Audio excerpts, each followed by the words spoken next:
दुख निकाला। चला सब।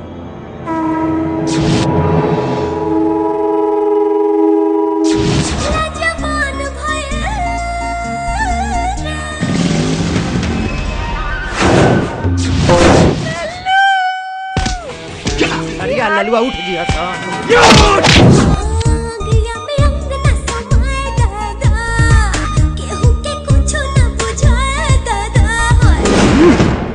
अरे ये क्या? भैरव सिंह।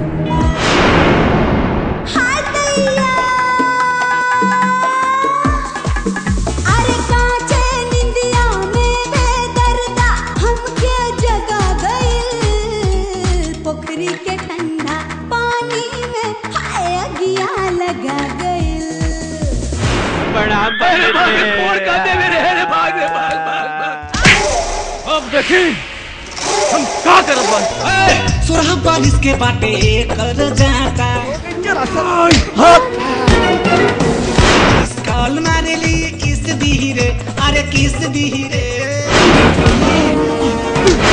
चक्की बारी यार धके पीस दी रे।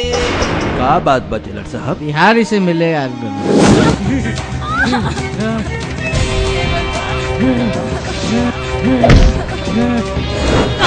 धाम चंदा लुकाइल हमर दिल तोरे में भुलाइल।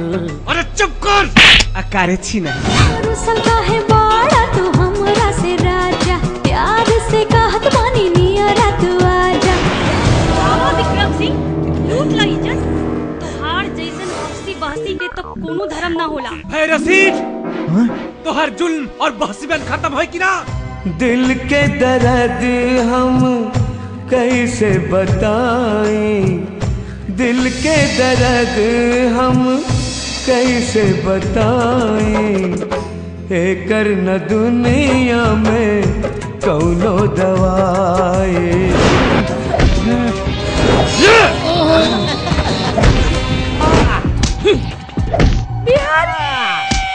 लेकिन लाख समझावे के बाद भी बिहारी बाबू भिखरिया के साथ ना छोड़ ले। प्यार ईमान है प्यार खुदाई, हो